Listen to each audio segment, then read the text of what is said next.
বহরমপুরে শুরু হলো দুদিনের শ্রমিক মেলা। মেলায় প্রথম দিনে প্রায় 2,21,00,000 আর্থিক সহায়তা প্রদান শ্রম দপ্তরের। এদিন শক্তি মন্দির ময়দানে 2168 জন উপভোক্তার হাতে আর্থিক সহায়তা তুলে দেওয়া হয়। মনোবীক্ষণ পলিক্লিনিক, চিকিৎসার জগতে এক দশক। এখন এখানে সব বিষয়ে ডাক্তারবাবু একসাথে তলায়। ফোন করুন 7477799515 এই নম্বরে।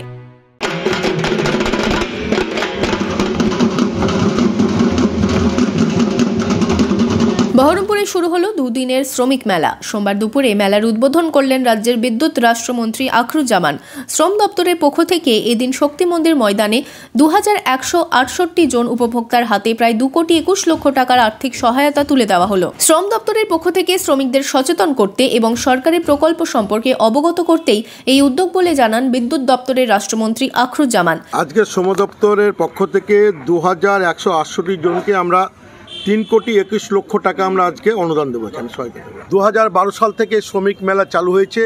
এটা মানুষকে সচেতন করার লক্ষ্যে যে আমাদের সরকার এই যে আমরা 55 টাকা করে যেটা দিচ্ছি, যে আপনি নাম নথিভুক্ত করলে আপনার অ্যাকাউন্টে 55 টাকা চলে যাবে।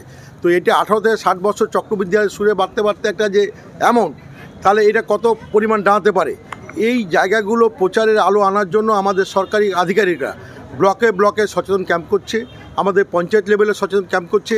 এরকম মেলার মাধ্যমে আমরা মানুষকে সচেতন করার চেষ্টা করছি। মেলার উদ্বোধনে মন্ত্রী ছাড়াও উপস্থিত ছিলেন মুর্শিদাবাদ জেলা পরিষদের সভাধিপতি রবিয়া সুলতানা, মুর্শিদাবাদের সাংসদ আবু তাহের খান সহ শ্রম দপ্তরের আধিকারিকেরা। জেলা শ্রম দপ্তর সূত্রে জানা গিয়েছে, বিনামূল্যে সামাজিক সুরক্ষা প্রকল্পে নাম নথিভুক্ত করেছেন প্রায় 17.5 লক্ষ শ্রমিক, যা রাজ্যের সমস্ত জেলার মধ্যেই সর্বাধিক। এখনো পর্যন্ত প্রায় 3.5 লক্ষ উপভোক্তাকে প্রায় 243 কোটি টাকা আর্থিক সহায়তা করা হয়েছে। নির্মাণ শ্রমিক পেনশন স্কিমে প্রায় 2,643 জনকে প্রায় 10,50,00,000 টাকা আর্থিক সহায়তা করা হয়েছে। পরিবহন শ্রমিক পেনশন স্কিমে প্রায় 343 জনকে প্রায় 2,62,00,000 টাকা আর্থিক সহায়তা করা হয়েছে। জেলা শ্রম দপ্তর সূত্রে আরও জানা গিয়েছে, এখনো পর্যন্ত কর্মসাথী প্রকল্পে মুর্শিদাবাদ জেলায় প্রায় 4,25,000 পরিযায়ী শ্রমিক নাম নথিভুক্ত করেছেন। শিল্পীরা যাতে বাইরে গিয়ে কাজ করতে গিয়ে কোনো বিপদে না পড়ে, তার জন্য আমাদের সরকারের পক্ষ থেকে একটা হেল্পলাইন খোলা হয়েছে এবং তাদের নাম নথিভুক্ত করার জন্য, যাতে আমাদের সরকার জানতে পারে কোথায় কোন শ্রমিক আমাদের কাজ করছে। আমরা সঙ্গে সঙ্গে তাদের পাশে, অ্যাক্সিডেন্ট কাউকে বলে করে আসলে যে কোনো মুহূর্তে যে কোনো অঘটন ঘটতে পারে, সেরকম জায়গায় যাতে আমার সরকার মানবিক মুখ নিয়ে তাদের পাশে দাঁড়াতে পারে, তার জন্য আমরা পরিযায়ী শ্রমিকদের নাম নথিভুক্ত করা আমরা সারা বাংলাব্যাপী আমরা চালু করেছি।